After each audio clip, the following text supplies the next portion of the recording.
Tabo stood there for a long time, just staring at the waterfall. It was so big and so powerful that it made him feel very small. But then he remembered why he was here. He had to find the wise man who lived in a cave near the waterfall. Looking around, Tabo saw many caves in the cliffs near the waterfall. Which one belonged to the wise man? He decided to try calling out. Taking a deep breath, Tabo shouted as loud as he could, "Hello, is anyone there?" For a moment, there was no response. The roar of the waterfall seemed to swallow up his words. But then, Tabo saw movement at the entrance of one of the caves. An old man with a long white beard emerged, blinking in the bright sunlight. The old man's beard was so long it almost reached his knees. He wore a simple robe made of leaves and vines, but what really caught Tabo's attention were the old man's eyes. They were bright and clear and seemed to hold all the wisdom of the world. "Welcome, traveler," the old man said in a voice that somehow carried over the noise of the waterfall. "I am Kwaku, the keeper of spirits. What brings you to my home?" Tabo's heart leaped with joy. He had found the wise man. Quickly, he told Kwaku about Amma and how they feared for her life. He explained about the magical fish he had caught and how Amma had been weak since birth. As he spoke, Tabo felt tears come to his eyes. He hadn't realized how worried he had been until he said it all out loud. Kwaku listened carefully, stroking his long beard. He didn't interrupt, but his eyes grew more and more serious as Tabo told his story. When Tabo finished, Kwaku was quiet for a long time. The only sound was the constant roar of the waterfall. Finally, Kwaku spoke. His voice was grave. "Ah," he said, "I see what has happened.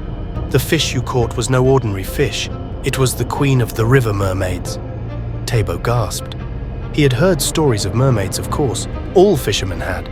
But he had always thought they were just tales to entertain children. Could they really be real? Kwaku nodded, as if he could hear Tabo's thoughts.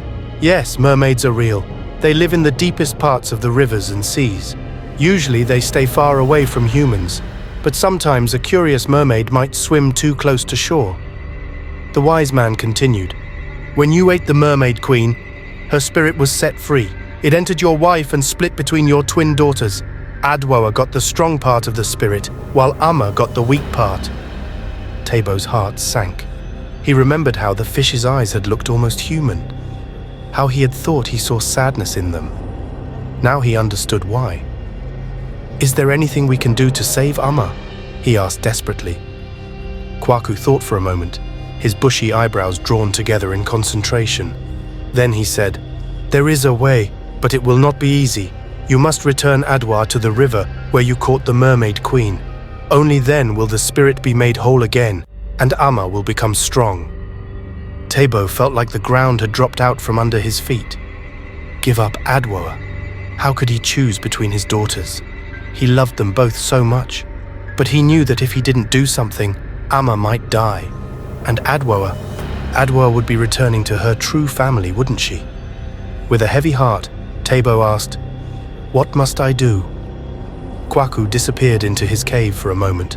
When he came back, he was holding a small bag made of leaves.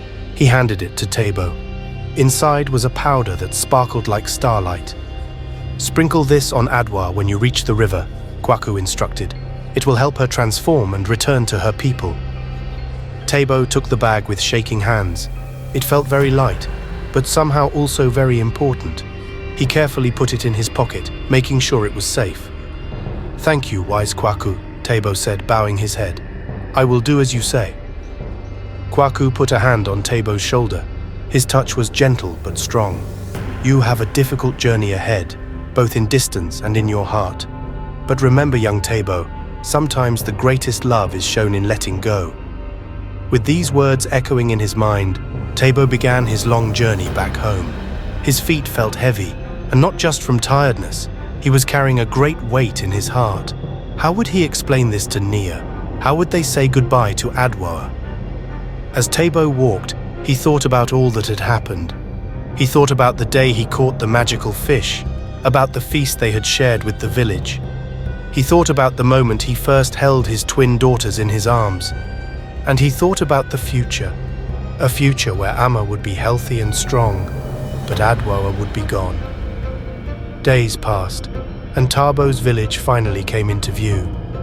He saw the familiar huts, the fishing boats pulled up on the beach, the children playing in the sand.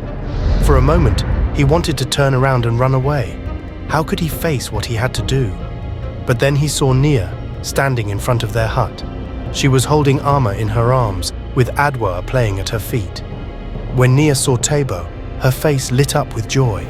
She called out to him, and soon the whole village was running to greet him. Tabo hugged Nia tightly, breathing in the familiar smell of her hair. He kissed Amma's forehead and ruffled Adwoa's hair.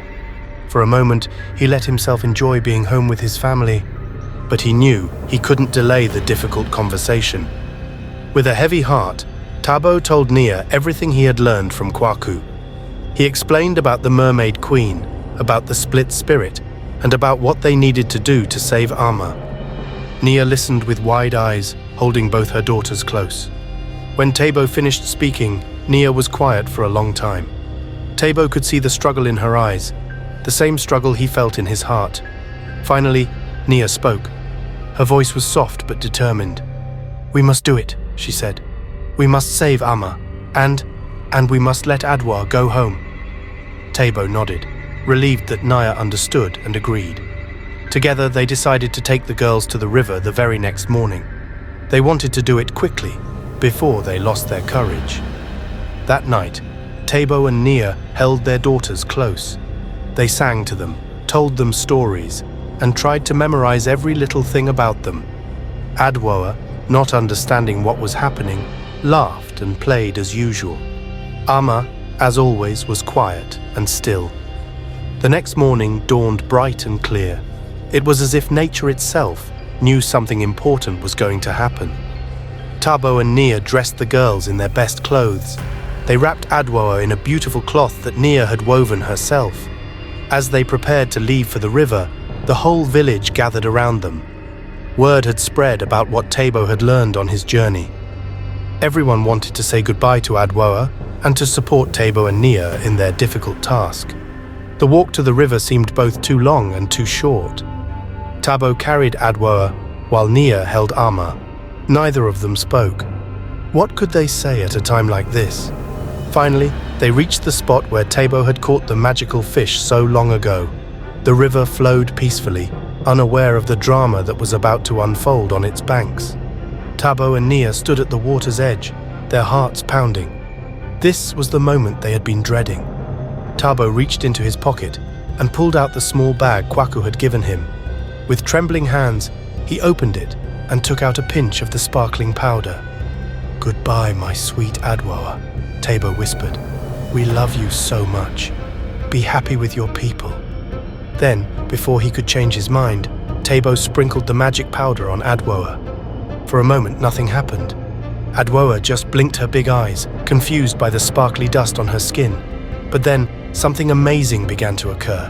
Adwoa started to shimmer and glow, like she was made of sunlight. A soft golden light surrounded her entire body. Tabo and Nia watched in wonder as their daughter began to change right before their eyes. Slowly, Adwoa's legs started to merge together. Her skin became shiny and smooth, turning into beautiful scales that glittered like rainbows. Her feet stretched out, becoming a large, graceful tail fin. Even her hair seemed to grow longer, flowing around her like seaweed in the water. What was most surprising was that Adwoa didn't cry or seem scared at all. Instead, she smiled at her parents, as if she understood everything that was happening. It was like she knew she was going back to where she truly belonged. The villagers who had come to watch gasped in amazement. They had never seen anything like this before. Some of the children pointed and whispered excitedly, while the adults stood in respectful silence, awed by the magic they were witnessing. When the transformation was complete, Adwoa looked like a perfect little mermaid. She was more beautiful than anything Tabo and Nia had ever seen. For a moment, they all just stared at each other, not sure what to do next. Then, with a splash that seemed much too big for her small body, Adwoa dove into the river. She disappeared beneath the waves, leaving only ripples on the surface to show where she had been. Tabo and Nia stood frozen, staring at the spot where their daughter had vanished. Nia clutched Amma tightly to her chest, tears streaming down her face. Tabo put his arm around his wife, trying to comfort her, even as he felt his own heart breaking. For a long moment, everything was quiet. Even the birds seemed to have stopped singing. The only sound was the gentle lapping of the river against the shore. But then, something unexpected happened. The water began to bubble and churn, like it was boiling. Tabo instinctively pulled Nia and Ama back from the edge, worried about what might be coming. Suddenly, a group of mermaids appeared. They rose up out of the water, their tails gleaming in the sunlight. They were beautiful creatures with long, flowing hair and shimmering scales in every color imaginable. Some had tails of deep blue, others of bright green or shining gold.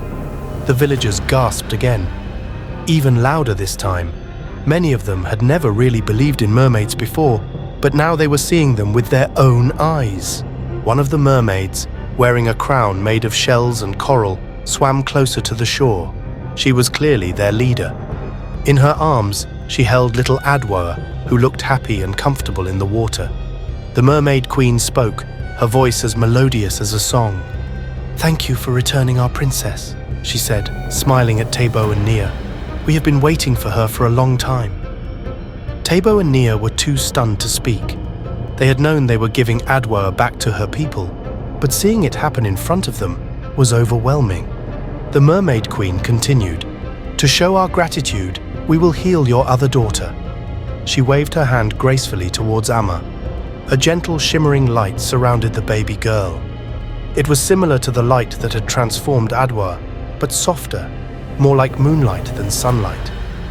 As the light touched her, Ama began to change. Her pale cheeks filled out and turned rosy. Her thin arms and legs grew plump and strong. Her eyes, which had always seemed dull and tired, now sparkled with life and curiosity. Ama began to coo and wiggle in Nia's arms, something she had never done before. She reached out towards the water, gurgling happily as if she wanted to play with the mermaids. Tabo and Nia cried tears of joy as they hugged their now healthy daughter. They could hardly believe the change. Ama, who had always been so weak and sickly, was now full of life and energy. The villagers cheered and danced, amazed by the magical event they had witnessed. Some of the braver children splashed in the shallow water, hoping to get a closer look at the mermaids. The Mermaid Queen spoke again. "Adwoa will live with us now, but she will not forget you. Whenever you come to the river, you may see her, and know that our two peoples will always be friends." With that, the mermaids began to sink back into the water. Adwoa waved goodbye to her human family. Tabo and Nia waved back, their hearts full of both sadness and joy. As the last mermaid tail disappeared beneath the waves, Tabo turned to Nia. "We did it," he said softly. "We saved Ama." Nia nodded, looking down at their healthy, happy baby girl. "Yes," she replied, "and we gave Adwoa a chance to be who she truly is. We did the right thing." From that day on, Ama grew strong and happy. She learned to crawl, then to walk, then to run. She laughed and played just like any other child in the village. Tabo and Nia never forgot Adwoa, but they knew she was where she belonged. Sometimes, when they went to the river to fish or to wash clothes, they would see a small mermaid waving to them from afar. They knew it was Adwoa, growing up beautiful and strong in her underwater home. The village lived in peace and prosperity, always remembering the lesson they had learned. Sometimes, to receive a great gift, one must also be willing to give. And sometimes, true love means letting go.